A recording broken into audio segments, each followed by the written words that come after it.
Corinne, un grand merci de nous recevoir. Avant de commencer, vous vouliez dire quelques mots pour nous expliquer pourquoi, malheureusement, vous n'avez pas pu être parmi nous ce soir à Rochefort. Alexis, c'est pas à vous de me remercier, c'est à moi de vous remercier d'avoir fait l'effort de venir jusqu'ici et de me permettre de présenter mes excuses les plus plates à vous-même d'abord et à tous ceux qui êtes ce soir dans la salle, puisque j'avais pris un engagement. En général, je suis une femme de parole, quand je prends un engagement, je le tiens. Mais là, très franchement, j'ai fait tout ce que j'ai pu. Pour me dégager, c'est pas possible et je vais vous expliquer pourquoi. Le président de la République m'a fait l'immense honneur de me confier une mission sur la préparation d'une déclaration des droits de l'humanité à présenter à la COP 21. C'est pas une mince affaire, c'est un travail que j'ai fait en équipe, parce que même si j'ai un doctorat d'État en droit, je ne me serais pas sentie capable de faire ça toute seule. Et donc ce document est remis officieusement à l'Élysée le 15, officiellement dans 2-3 jours. Mais j'ai déjà un certain nombre de contacts avec des personnalités qui souhaitent appuyer cette déclaration, et notamment un chef d'État qui est à Paris jeudi soir, et qui n'avait à m'offrir que jeudi soir pour me recevoir et appuyer une déclaration dont je pense que tous ceux qui êtes dans la salle, vous souhaitez qu'elle puisse voir le jour. Voilà, alors j'avais un choix cornélien à faire. C'était celui de rencontrer ce chef d'État ou d'être parmi vous. J'ai fait le premier choix, peut-être vous ne serez pas content de ce choix, et donc pour essayer de me faire pardonner, eh bien, vous m'aurez quand même, grâce à la technique et avec un engagement complet à vos côtés sur cette affaire. Corinne, vous connaissez le projet d'hyper-incinérateur de Chillet, je sais que vous en avez pas mal entendu parler, m'avez-vous dit. Globalement, qu'est-ce que vous pensez de ce projet? Qu'est-ce que vous pouvez en dire? Je ne connais pas par cœur le projet, je ne l'ai pas regardé de manière approfondie, mais je vais essayer de vous répondre de manière plus large. Je suis personnellement très opposée aux incinérateurs depuis très longtemps.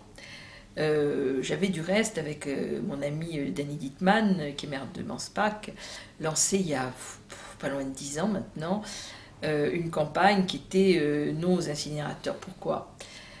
D'abord parce que les incinérateurs, même si ceux d'aujourd'hui sont quand même de bien meilleure qualité que ceux qu'on avait il y a 25 ans, continuent quand même à émettre un peu de dioxine, et très franchement, c'est pas le rêve pour la santé des gens qui vivent à côté.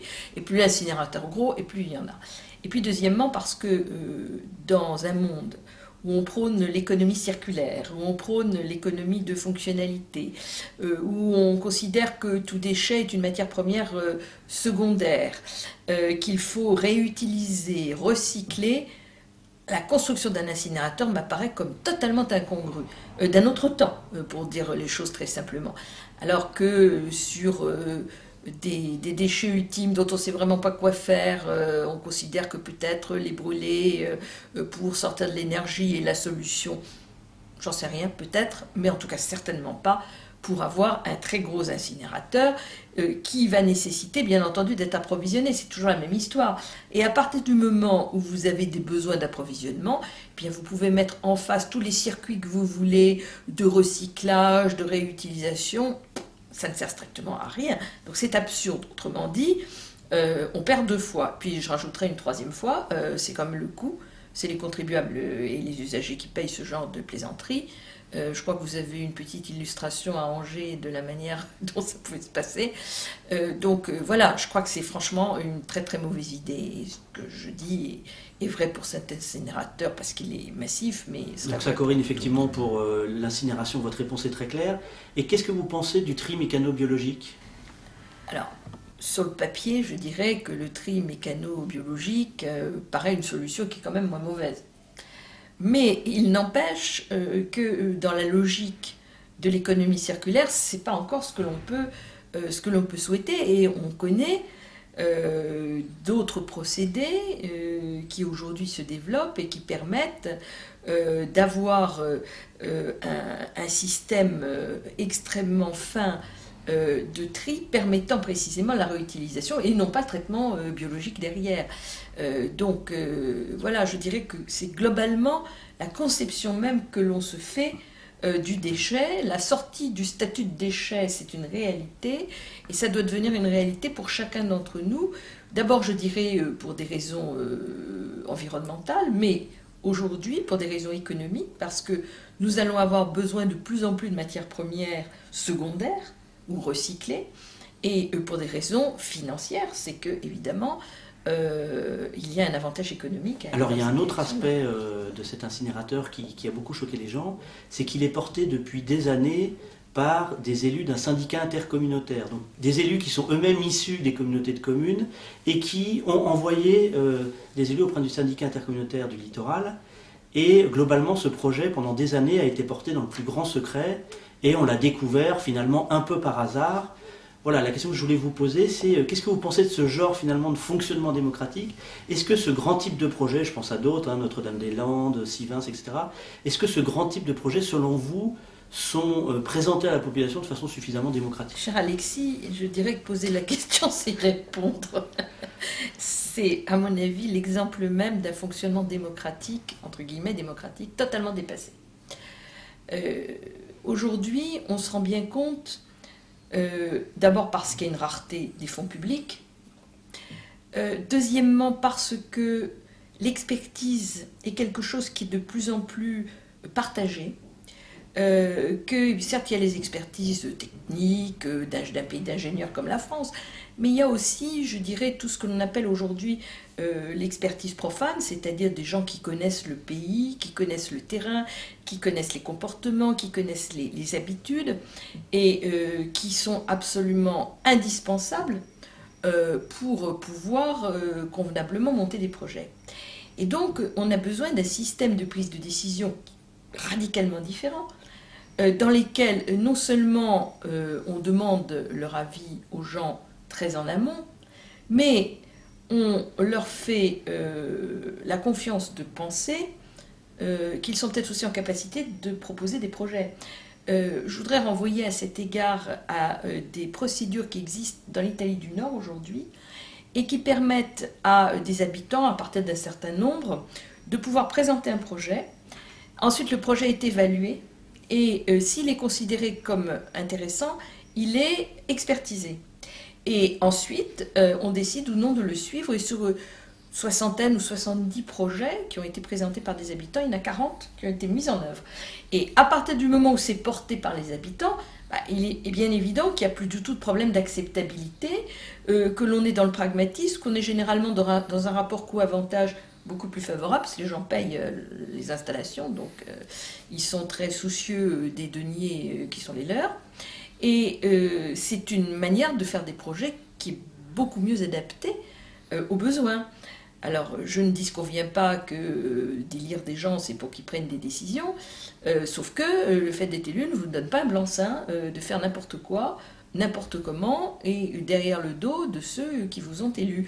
Je crois que très franchement, il faut que, à la fois du côté des citoyens, on apprenne à être responsable, à faire des propositions concrètes, à n'être pas toujours dans la contestation, mais dans la proposition, mais que du côté des élus, on apprenne aussi à ne pas avoir la science infuse, à pouvoir considérer qu'un autre projet peut être meilleur que celui que l'on soutient soi-même, et à être ouvert à la discussion sans, je dirais, d'a priori, fondé plus ou moins sur un complexe. Alors vendredi dernier, c'est-à-dire il y a moins d'une semaine, on a appris que les travaux de l'hyperincinérateur officiellement avaient démarré.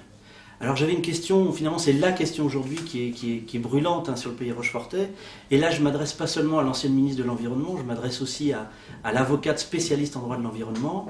Aujourd'hui, pensez-vous qu'il soit encore possible d'arrêter le projet? C'est vrai que quand on arrive à bloquer un projet avant qu'il commence, c'est mieux. Mais c'est pas parce qu'il y a 3 coups de pioche que les choses sont impossibles. Je crois qu'il y a des recours qui ont du reste été lancés. Je suppose que vous avez fait des référés suspension pour essayer d'obtenir la suspension des travaux. Et par voie de conséquence, si votre dossier est bon, le tribunal administratif ordonnera la suspension des travaux. Donc oui, bien sûr, c'est pas parce que c'est commencé qu'il faut nécessairement... Alors on a parlé de l'hyperincinérateur, vous nous avez dit ce que vous pensez de l'incinération, du tri mécanobiologique. Vous avez commencé à évoquer, vous l'avez dit un peu entre les lignes, vous avez commencé à parler des solutions alternatives. Ma question c'est finalement, qu'est-ce qu'on pourrait faire d'autre à la place d'un incinérateur? Je n'ai pas connaissance du plan départemental des déchets, et a fortiori je ne connais pas un plan régional qui n'est pas encore élaboré. Donc c'est difficile de pouvoir dire quel est le tonnage des déchets, comment c'est traité aujourd'hui, etc. En revanche, ce qui m'apparaît évident, c'est que nous devons avoir des révisions déchirantes sur la manière d'organiser nos déchets.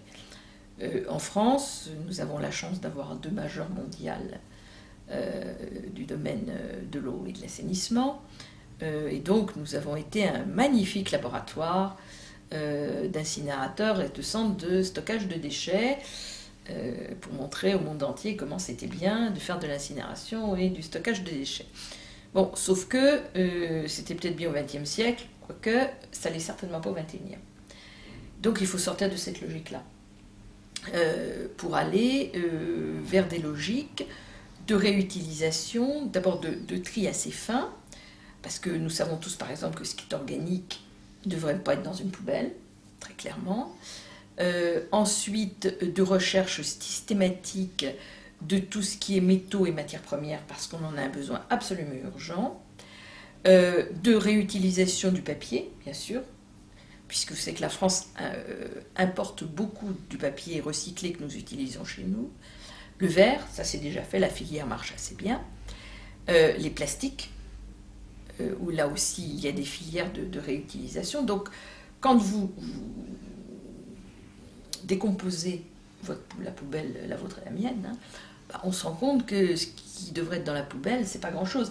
Je parlais tout à l'heure de Danny Dittmann, il est quand même arrivé, mais je crois qu'il vous l'a expliqué, à Manspach, à ce que une poubelle française moyenne qui est de l'ordre de 400 kg par an, 450, à Paris on est très mauvais, on n'est pas loin de 500, descendent à 80 ou 75 kg. Donc je crois que c'est dans cette logique-là qu'il faut aller, avec derrière toutes les activités économiques qui sont générées par cela. Et on en est aujourd'hui à aller rechercher dans des centres de stockage de déchets anciens de la matière première recyclée.